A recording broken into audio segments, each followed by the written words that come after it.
Tal era Fantine, con dificultad se la conocía.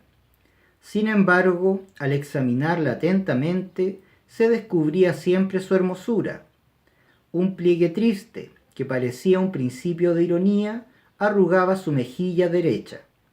Por lo que hace a su traje, aquel traje aéreo de muselina y de cintas que parecía hecho de la alegría, de la locura y de la música, lleno de cascabeles y perfumado de lilas, se había desvanecido, como la bella escarcha que se finge diamantes a la luz del sol, pero que, al deshacerse, deja enteramente negra la rama en que se posaba.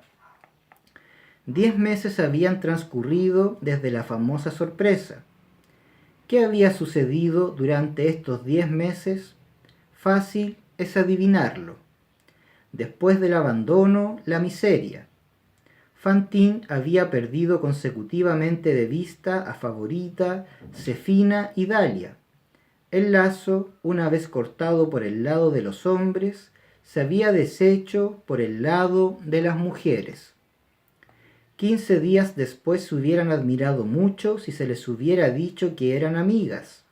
Aquello no tenía razón de ser. Fantine había quedado sola. Habiéndola abandonado el padre de su hija, y estos rompimientos son irrevocables, se encontró absolutamente aislada, con el hábito del trabajo de menos y la afición al placer de más.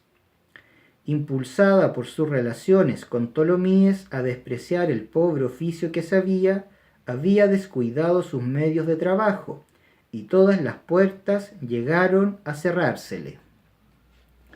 No le quedó ningún recurso, apenas sabía leer e ignoraba el arte de escribir. En su niñez no le habían enseñado sino a poner su nombre. Un memorialista tuvo que ponerle una carta para Tholomyès, después otra, luego una tercera. Tholomyès no contestó a ninguna, y cierto día Fantine oyó decir a sus compañeras que miraban a su hija: ¿por ventura se toma en serio tener esos niños? El que los engendra se encoge de hombros. Entonces pensó que Tholomyès se encogería de hombros también cuando oyera hablar de su hija, y que el padre no tomaría por lo serio a aquel ser inocente. Su corazón se puso tétrico para todo lo que hacía relación a aquel hombre. Pero, ¿qué partido tomar? No sabía a quién dirigirse. Había cometido una falta, pero el fondo de su naturaleza era, según puede recordarse, pudor y virtud. Conoció que se hallaba en vísperas de caer en el abatimiento y resbalar hasta el abismo. Necesitaba valor, lo tuvo y se irguió de nuevo. Ocurrióle la idea de volver a su pueblo natal, a M, a orillas del M.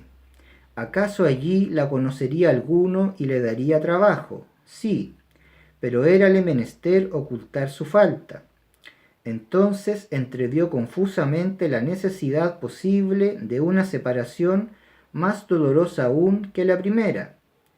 Compungióse su corazón, pero se resolvió. Como se verá, Fantine tenía el feroz valor de la vida. Había ya renunciado valientemente a las galas, se había vestido de percal, colocando todas sus sedas, todos sus adornos, todas sus cintas y todas sus flondas en su hija, única vanidad que le quedaba, bien santa, por cierto. Vendió, pues, todo lo que tenía, lo cual le produjo 200 francos, y después de pagar sus pequeñas deudas vinieron a quedarle unos 80 francos aproximadamente. A los 22 años, y en una hermosa mañana de primavera, dejó París, llevando a su hija a la espalda. Aquella mujer no tenía en el mundo más que aquella niña, y aquella niña no tenía en el mundo más que aquella mujer. Fantine había criado a su hija, y esto le había fatigado el pecho, por lo cual tosía un poco. Ya no tendremos ocasión de hablar de Félix Tholomyès. Limitémonos a decir que 20 años después, en los tiempos del rey Luis Felipe, era un robusto abogado de provincia, influyente y rico, prudente lector y jurado severísimo. Hacia el mediodía, Fantín, después de haber caminado de cuando en cuando para descansar un rato, mediante 3 o 4 sueldos por legua, en lo que entonces se llamaban pequeños coches de los alrededores de París, se encontró en Montfermeil, en el callejón del Boulanger.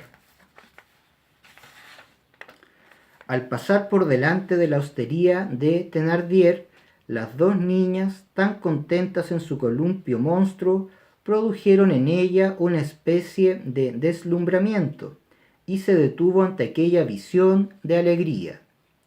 Tenía aquella visión sus encantos. Las dos pequeñas niñas fueron una para aquella madre.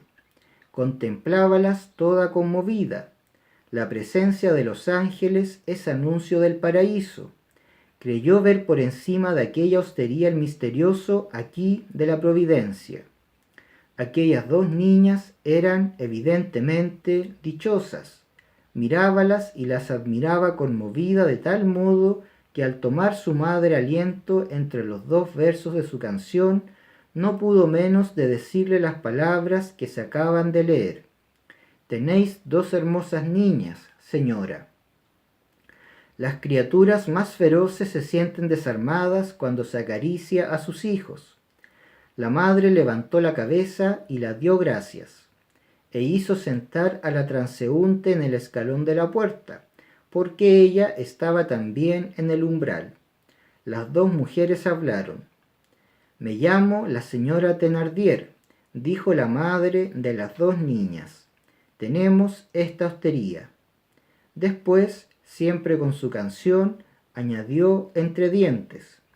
Preciso es, soy caballero, partir para Palestina.